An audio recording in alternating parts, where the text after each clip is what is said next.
Gokuldham society में आज का एपिसोड शुरू होते ही भिड़े साहब के सामने ऐसी मुसीबत आ जाती है कि उनके होश ही उड़ जाते हैं।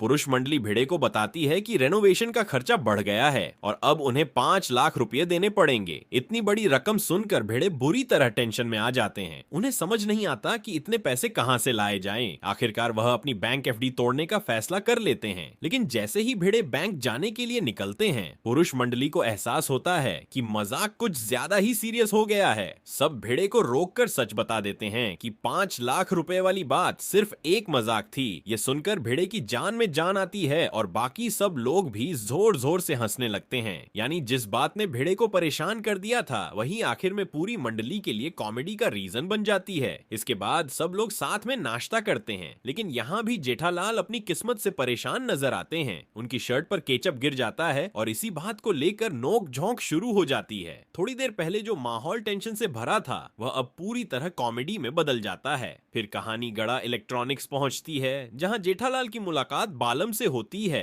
बालम साफ कह देता है कि उसका दिल बावरी पर आ चुका है और वह उससे शादी करना चाहता है। जेठालाल भी बालम की बात सुनकर हैरान रह जाता है। इसी बीच बाघा वहां पहुंचता है और बावरी के लिए गिफ्ट की बात करता है। अब एक तरफ बालम बावरी को पाने का सपना देख रहा है तो दूसरी तरफ बाघा भी अपनी तरफ से पूरी कोशिश कर रहा है। इसीलिए बावरी को लेकर दोनों के बीच आगे क्या होने वाला है ये देखना दिलचस्प होगा। लेकिन एपिसोड का सबसे बड़ा ट्विस्ट बिल्कुल आखिर में आता है। घंटरा इलेक्ट्रॉनिक्स पर एक अनजान आदमी आता है और बिना कुछ बताए एक मिस्टीरियस बैग छोड़कर तुरंत वहां से चला जाता है।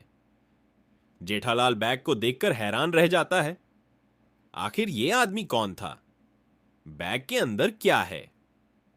और सबसे बड़ा सवाल, वह इसे गढ़ा इलेक्ट्रॉनिक्स पर ही क्यों छोड़कर गया?